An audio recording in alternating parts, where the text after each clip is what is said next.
The sun rose like a fairy drum over the land of Omu, a village where stories grew like trees and the morning breeze carried the scent of roasted maize. The world was alive. The chatter of women at the stream, the laughter of children chasing goats, and the rhythmic pounding of yam echoing from the huts. Above the red earth, the skies shimmered with the dance of countless birds. They were a family: doves, weavers, parrots, sparrows, all living together in harmony, bound by one rule: in Omu, no one eats alone. There was one who refused that law, a crow named Kuru. Kuru was a creature of rare beauty. His feathers glistened like midnight silk, his eyes burned with cunning light. Yet, behind that beauty lived a heart hardened by greed.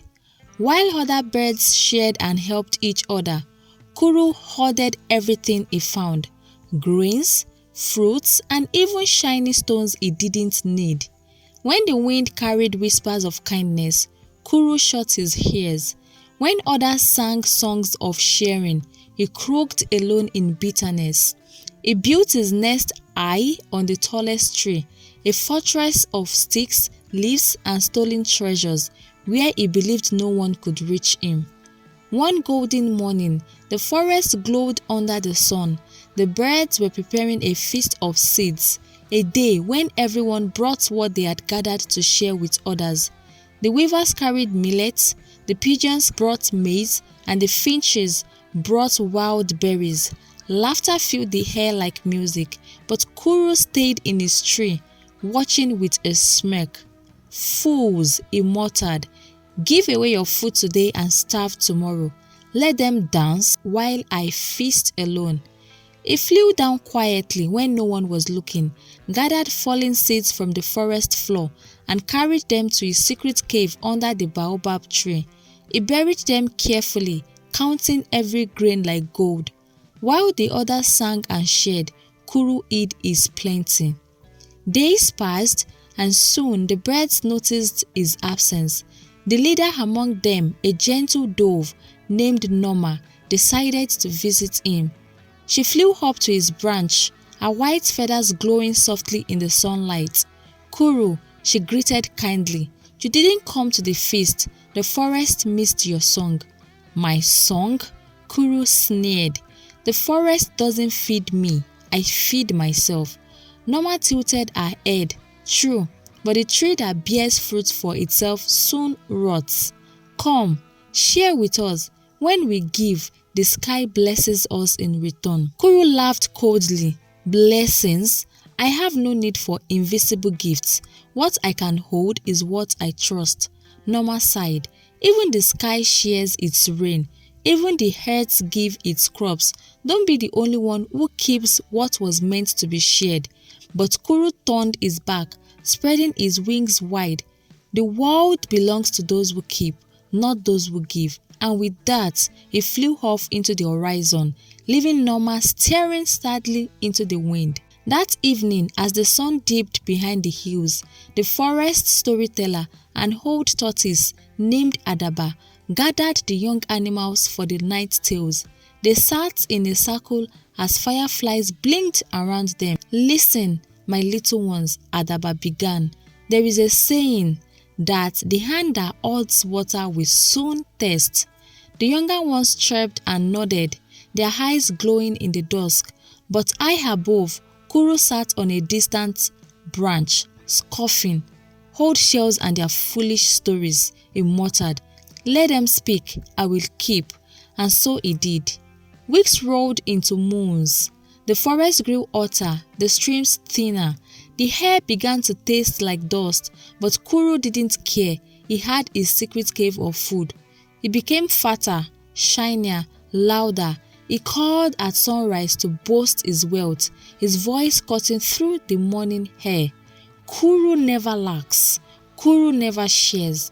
The other birds grew weary of his arrogance, but even pride, like a shadow, stretches until the light fades. One day, as the sun bled red over the horizon, the ground began to crack. The rains had refused to fall. The ponds dried up and hunger spread across Omu. The parrots lost their color. The sparrows stopped singing. Even Norma, the dove, grew thin and weak. The forest that once buzzed with life now whispered with fear. But Kuru thrived. He washed from his perch, eating his stolen grains while others starved. "They laughed at me," he said between mouthfuls. "Now look, their songs are gone. The wise feed themselves." That night, while others prayed for rain, Kuru slept with a full belly, dreaming of endless grains. But the wind was not silent. It carried whispers up to the sky, the cries of the hungry, the sound of dying trees, and the silence of shared sorrow. And high above, the sky spirit heard. Far beyond the clouds, the sky spirit, an ancient being who watched over balance, stared. Her voice was like thunder rolling behind distant hills. "There is one among them who takes and never gives, one whose wings darken the joy of others." The lightning crackled as she rose from the throne of clouds. "The earth is wounded by selfishness. Let the one who hoards learn the hunger of emptiness." And with a wave of her hand, the wings began to gather. The season of reckoning was coming.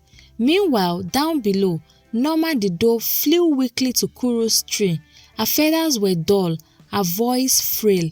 "Kuru," she whispered, "we are starving. The little ones are dying.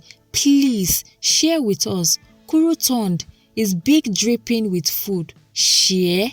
You think I stored all this for you? Fly away, foolish bird. The strong survive and the weak feed the ground." Norma's eyes filled with tears. "Then may the sky judge between us." She flew away, her wings trembling like broken leaves. Kuru laughed until his voice echoed into the night. That laughter would be his last before the storm, because far above, the first crack of thunder sounded, deep, powerful, and hungry. The trees bent, the animals hid, the sky darkened like spilled ink. Kuru, thinking it was just another rain, flew to his cave to guard his food. But this storm was not rain, it was wrath. Lightning tore through the clouds, and a voice boomed across the heavens. "Kuru, the son of greed, your wings have stolen from others. Now they shall know no rest, and you shall know loss." The storm raged like a beast unleashed. Kuru's tree shook violently, his cave flooded. He tried to protect his food, but the wind snatched it, scattering his grains across the forest. His treasures flew away like dust. He screamed, diving after them, but a flash of lightning struck the branch he landed on. The tree burst into flames. Kuru flapped widely, escaping with singed feathers and empty claws. His cave collapsed behind him, burying the last of his wealth. And when the storm ended, Kuru's world was silent. He stood alone in the ashes of greed. His belly was empty for the first time. The forest, too, was quiet, not from peace but from loss. From somewhere in the distance, he heard Norma's voice, soft and sad. "The one who kept everything has lost everything." The words pierced him like thorns. He looked up at the smoky sky and whispered, "What have I done?" But the sky did not answer. Only the wind moved, slow, cold, and empty. When the storm passed, dawn crept across the forest like a tired traveler. The trees dripped with rain, but there was no sound of laughter, no flutter of wings. The storm had washed away more than leaves. It had carried away life. Kuru perched on a blackened branch, feathers soaked, eyes hollow. His tree was gone. His cave of food had sunk into mud. The forest that once envied him now pitied him. He was alone. Days passed. He wandered the empty woods, pecking at wet soil, searching for the grains he once owned. The ground gave nothing. The streams were brown with silt. It grew thinner with every sunrise. When the wind blew through the broken trees, it carried voices, whispers of the sky spirit. "You took from others, now the sky takes from you." Kuru shook his head. "No, I only kept what was mine." But his voice sounded small, even to himself. By the third day, he stumbled into what was left of the birds' gathering place. The weavers' nests hung in tatters. The parrot's bright feathers were dull.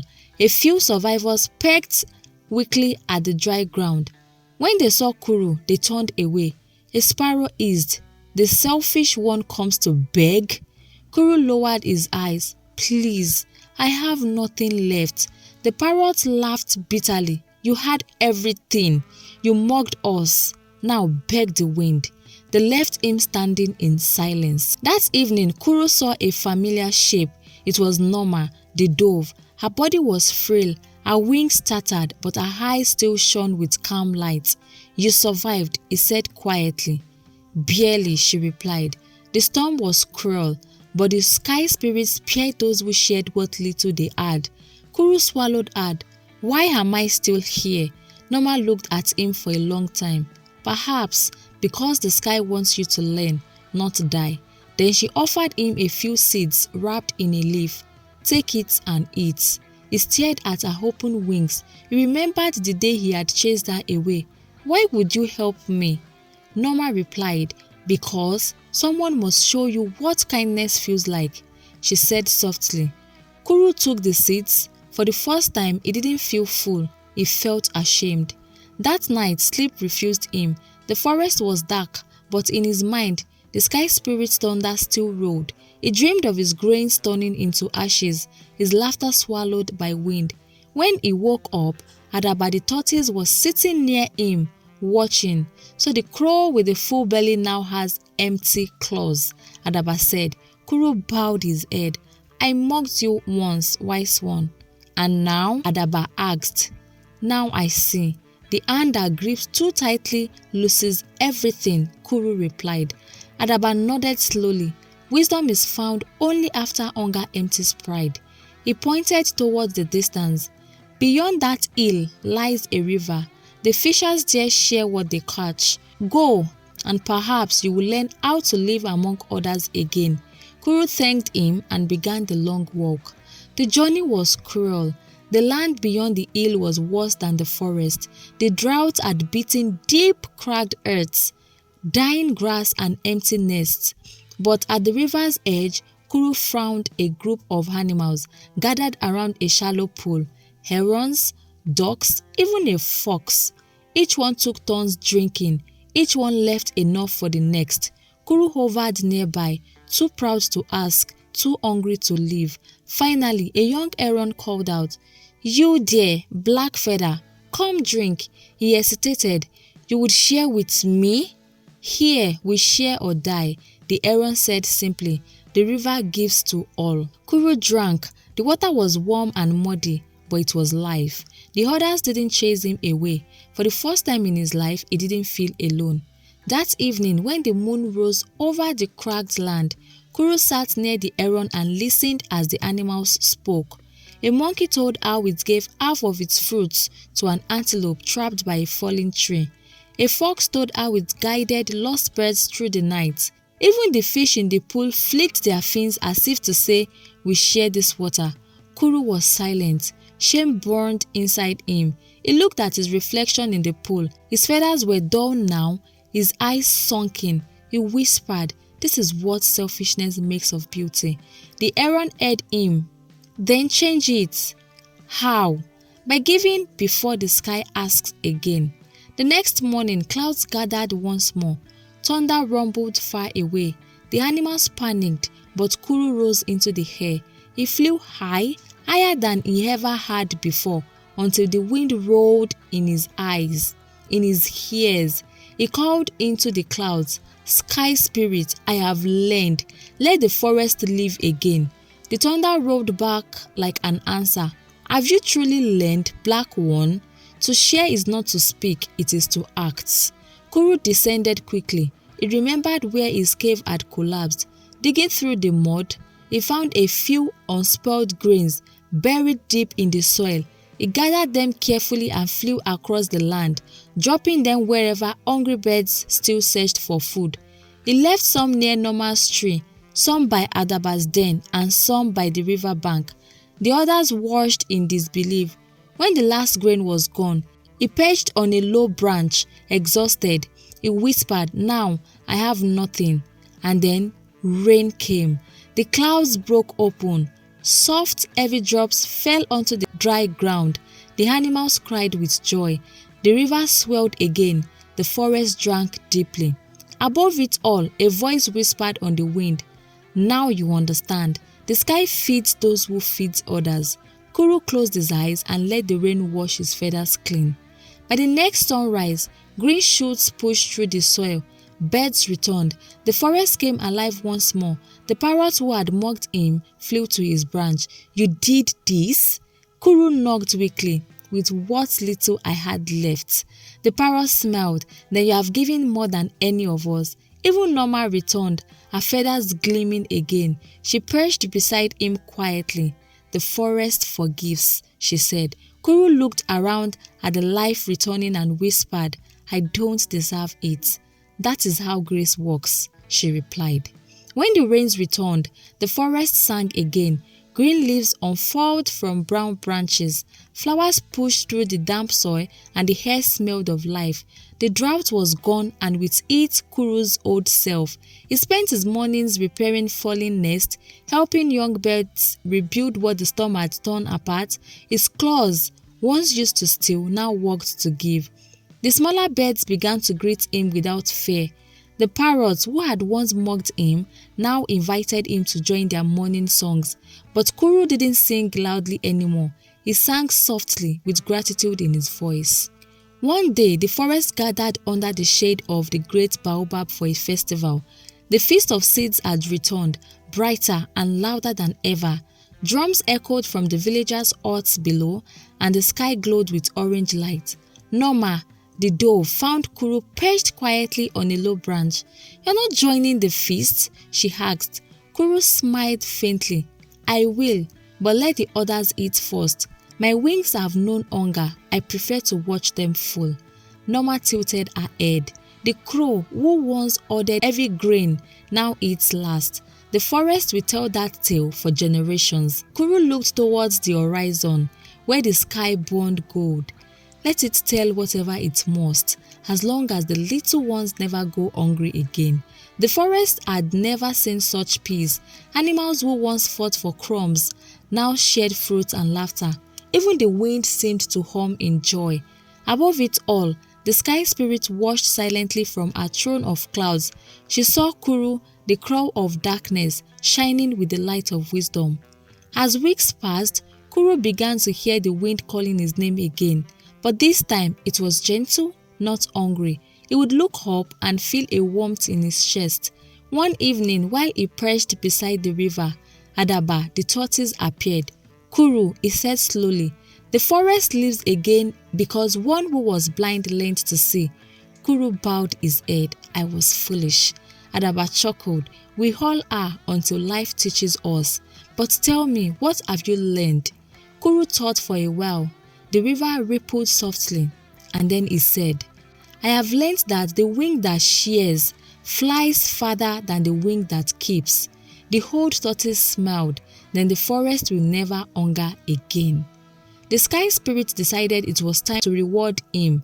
That night, as the moon rose full and white, a beam of light descended upon the forest. It touched Kuru gently, wrapping him in silver glow. The other birds watched in awe as his feathers turned from dull black to a deep glossy blue, a color that shimmered like night water. A voice rolled through the forest, soft as rain on leaves. "Let all who see him remember, selfishness darkens the heart, but change brings light."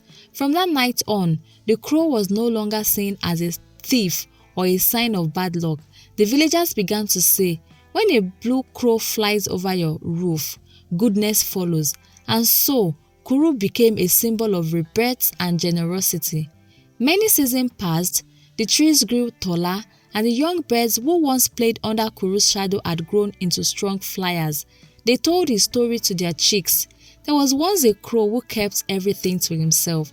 He thought greed made him strong until the sky showed him how weak it truly was. When he learned to share, the earth bloomed again. Every year, during the Feast of Seeds, the forest left an empty spot beneath the baobab tree, a place reserved for Kuru, the crow who changed. And though he was rarely seen now, sometimes at dawn, A gleaming blue feather would drift down from the clouds, landing softly beside the food pile. When it did, the birds would whisper, "Kuru remembers us." Children of Omu grew up hearing the tale. Mothers told it while grinding yam, fathers told it at the fire, and the elders ended it with the same words every time. If you give nothing, you gain nothing.